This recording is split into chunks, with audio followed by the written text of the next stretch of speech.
আসসালামু আলাইকুম। আশা করি সবাই ভালো আছেন। আলহামদুলিল্লাহ আমিও ভালো আছি। আজকের ভিডিওতে আপনাদের জানাবো গাড়ল কিভাবে সুস্থ রাখবেন। গাড়ল সুস্থ রাখতে হলে সর্বপ্রথম যে কাজটা আপনাকে করতে হবে, গাড়লকে ভরপুর ঘাস দিতে হবে এবং ভরপুর ঘাস পেট ভর্তি রাখতে হবে। কারণ পেট ভর্তি না রাখলে ওদের শরীর খারাপ হবে। আপনার গাড়ল কটাকে যত ঘাস খাওয়াবেন সেত স্বাস্থ্য ভালো হবে এবং রোগ কাছে ভিড়বে না। আর পেট ভর্তি ঘাস যদি না থাকে, পেট ভরা, আপনার গাড়ল অসুস্থ হয়ে যাবে। কারণ এ বাড়ি বাইন্দে রাখা জিনিস নাই, এ মাঠে চড়াইনি জিনিস। কারণ ঈদে যদি বাড়ি সারাদিন বাইন্দে তখন থালি অসুস্থ হয়ে পড়বে। কারণ একবেলা যদি আপনি রাখেন, আর একবেলার বেশি রাখতে হবে। বিশেষ করে আমি যেরকম সকাল 9:30টার সময় এসেছি, এখন 2:30টার সময় বাসায় যাব, এই রাখবো আজকের মতন। আবার কালকে 9:30টার সময় বের করব।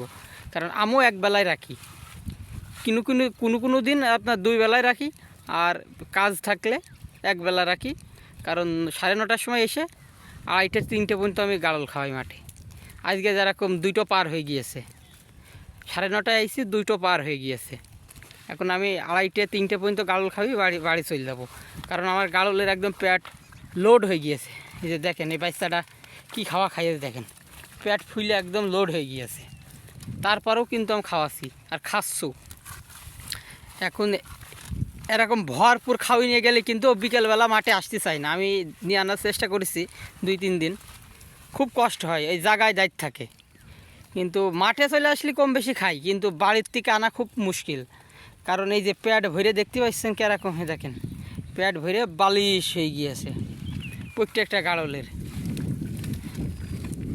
পেট ভরে একদম বালিশের মতন ফুলে গিয়েছে, ফুটবলের মতো। এই যে প্রত্যেকটা গাড়ল পেট ভরে গিয়েছে। আর বিশেষ করে এই গাড়লটা আজকে হিটিয়ে এসেছে। ওই মেলা সবসময় ওর সাথেই থাকছে, আশপাশে কোনো গাড়ল গেলেই তার মাইরে পাইরে ফেলছে একদম। মেলার পাজরে আমিও বিশেষ করে যাচ্ছি না, কারণ ও খুব ডেঞ্জারাস, আর ওর পাজরে গেলে মাইরে পাইরে ফেলতে পারে। ওই জন্য ওর পাজরে আমি যাচ্ছি না। আর যে বিষয়ে বলছিলাম, গাড়ল সুস্থ রাখার, আপনার গাড়লকে ভরপুর ঘাস খাওয়াতে হবে। যেরকম আমি খাওয়াচ্ছি মাঠে, এরকম ভরপুর ঘাস খাওয়ালে আপনার গাড়ল অবশ্যই সুস্থ থাকবে।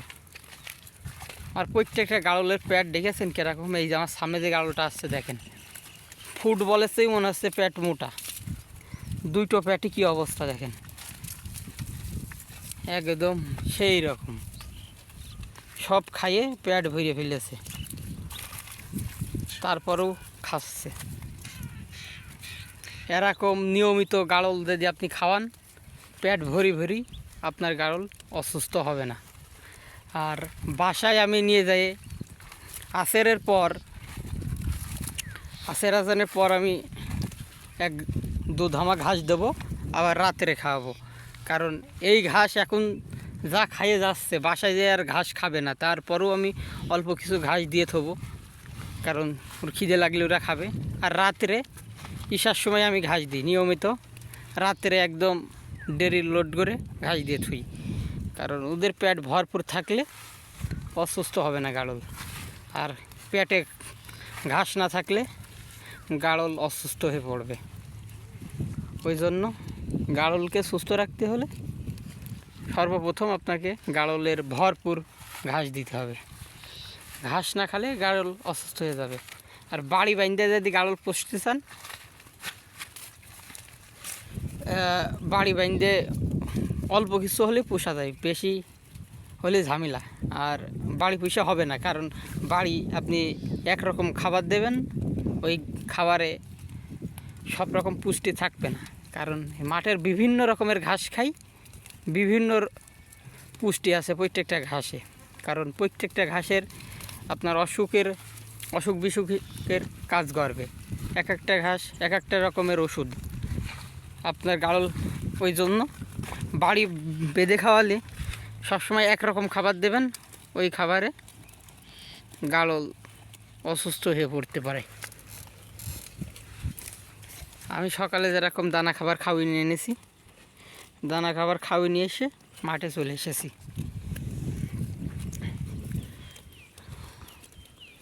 এই যে কী খাওয়া খাচ্ছে দেখেন। সকালের দিকে আমার খুব হরানি করেছে, বিশেষ করে একটা গাড়লে।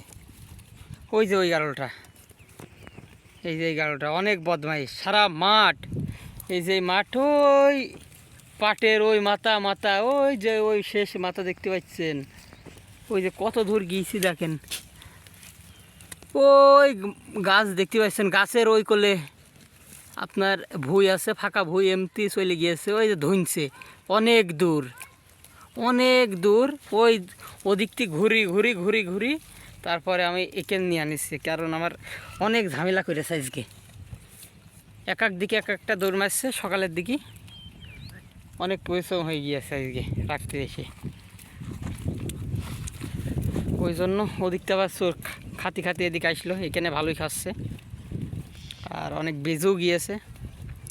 আর বেশিক্ষণ রাখবো না, আর আধা ঘন্টার মতন রাখবো। ওই সামনের ওই ভুঁইটাই দেবো, এই যে শশা ভুঁড়ি পাথরের ভুঁইটা, ওই ভুঁইটাই ঘাস আছে, ওই ভুঁইটা খাওয়াই বাসার দিকে রওনা দেবো। ওই যে আমার বাসা, এইখান থেকে দেখা যাচ্ছে আমার বাসা। ওই যে এই বাসাটা, ওই যে সাদা রং করা রয়েছে, এই বাসাটা আমাদের অনেক দূর। এখান থেকে খাওয়াতে ওদিক নিয়ে যাব।